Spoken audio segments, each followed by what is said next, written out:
যিনি 400 একর জমির অদ্ভুত আবদার করে সিঙ্গুরের কারখানা হতে দিলেন না, তিনি ইস্কনের মন্দির করার জন্য 600 একর জমি দিয়ে দিলেন। আপনার জন্য কোনটা দরকার, কারখানা না মন্দির? আর মন্দির করাটা কি সরকারের কাজ? ধর্মপ্রাণ মানুষ মন্দির করবেন, মসজিদ করবেন, গির্জা করবেন, কে বারণ করেছে? কমিউনিস্টরা ধর্ম মানে না। বাম আমলে একটাও দুর্গাপূজা বন্ধ হয়েছে, একটাও কালী পুজো বন্ধ হয়েছে। শ্রাবণ মাসের সোমবার বাবার মাথায় জল ঢালতে যাওয়া একটা লোককে ডেকে বলা হয়েছে, এই সিপিএম এর সরকার তুমি যাবে না? লোকনাথ বাবার মাথায় জল ঢালতে যাওয়া একজনকে ডেকে বলা হয়েছে।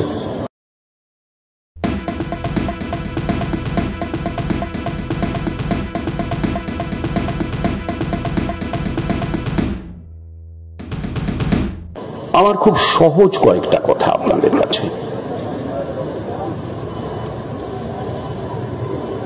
যদি আপনারা আমাকে বিধায়ক নির্বাচিত করেন, তাহলে আমি কি করব? আমরা নির্বাচনের আগের দিনও মিথ্যে কথা বলি না।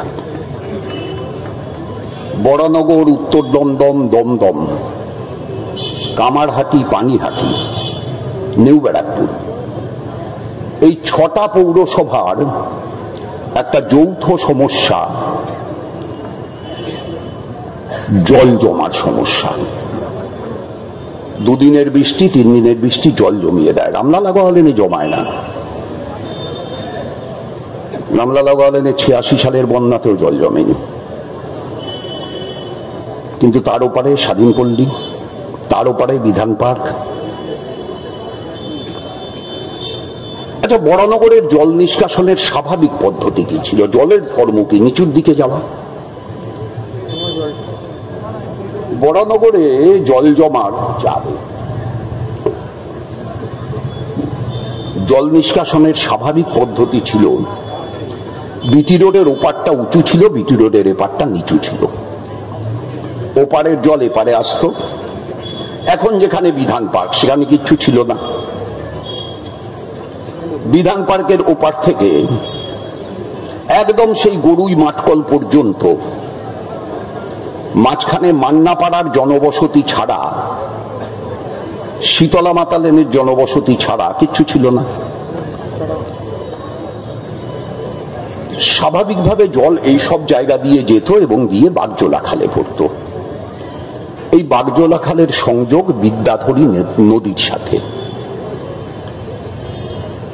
জল বিদ্যাধরী নদীতে যেত। বিদ্যাধরী নদীর সংযোগ অজস্র নদীর সঙ্গে মিলেমিশে মাতলা হয়ে সুন্দরবনে। সবচাইতে নিচু জায়গা আমাদের রাজ্যের, সেখানে জল দিয়ে পড়ত। আপনাদের অনেকের মনে আছে, বাম সরকার থাকাকালীন বাগবাজার খালে লঞ্চ চালানো হয়েছিল। আসলে বাগবাজার খালে লঞ্চ চালানোটা কোনো উদ্দেশ্যই ছিল না। 186 কোটি টাকার একটি প্রকল্প নেওয়া হয়েছিল রাজ্যের বামফ্রন্ট সরকারের উদ্যোগে, যে প্রকল্পের লক্ষ্য ছিল বাগজোলা খালের আমূল সংস্কার এবং বিদ্যাধরী নদীর পলি নিষ্কাশন। নদীতে স্বাভাবিক নিয়মে পলি জমে। পলি জমে মানে পলির স্তর যত উঁচু হয়, জল তত কম জায়গা ভরাট করতে পারে। এই পলি নিষ্কাশন, যাকে ড্রেজিং বলে ইংরেজিতে, সেই কাজটা করা আর বাগজোলা খালের আমূল সংস্কার। যেহেতু আমাদের ওই বাগবাজার খালের জল গিয়ে বাগজোলা খালেই মেশে, তাই বাগজোলা খালের নাব্যতা বৃদ্ধি করাটা প্রয়োজন ছিল। লঞ্চ চালানোর মধ্য দিয়ে সেই প্রচেষ্টা করা হয়েছিল। যদি প্রচেষ্টাটা সফল হতো, তাহলে হয়তো যাত্রী চলাচলের জন্য ব্যবহার করা হতো। প্রচেষ্টাটা সফল হয়নি। কিন্তু that was not the main target, that was not the main project. Main প্রজেক্টটা ছিল হচ্ছে বাগজোলা খালের আমূল সংস্কার।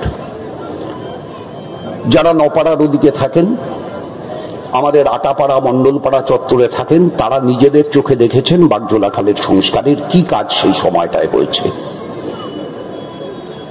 186 কোটি টাকার প্রকল্প, 80-82 কোটি টাকা পর্যন্ত কাজ হয়েছিল। তারপরে আমরা সরকার থেকে চলে গেলাম, এই সরকার এলো, সেই প্রকল্পটা বন্ধ করে দিল। তারপর থেকে আর বাগজোলা খালের আমূল সংস্কার হয়নি। ইতিমধ্যে প্লাস্টিকের ব্যবহার বেড়েছে। এই যে ড্রেনগুলোতে, আন্ডারগ্রাউন্ড ড্রেনগুলো দিয়ে যে জল যায়, সেই জলের সাথে প্রচুর প্লাস্টিক যায়, এবং তার সঙ্গে যে ডেনসিলগুলো ওরা তোলে, বর্ষায় সেই ডেনসিলগুলো আবার গিয়ে নর্দমায় মেশে। এই ডেনসিলগুলো যদি যে অংশটা থেকে যাচ্ছে সেটা একই সঙ্গে গিয়ে বাগজোলা খালে মিশছে, মানে বাগজোলা খালের গভীরতাও নষ্ট হচ্ছে। এবার বাগজোলা খাল সংস্কার হচ্ছে না, তাহলে জল যেটা যাচ্ছে সেই জলটাকে আর বাগজোলা খাল টানতে পারছে না। বাগজোলা খাল যদি টানতে না পারে, সে যতটুকু বিদ্যাধরীতে পাঠাচ্ছে, বিদ্যাধরী যদি সেটা নিতে না পারে, তাহলে জলের ধর্ম অনুযায়ী তো জল রিব্যাক করবে। এইবার জল স্ট্যাগ হচ্ছে। সৌগত রায় কিংবা মমতা বন্দ্যোপাধ্যায়ের সরকার পারতেন না। কত টাকা খরচ? সেই আমলে 186 কোটি ছিল, এখন 600 কোটি হতো।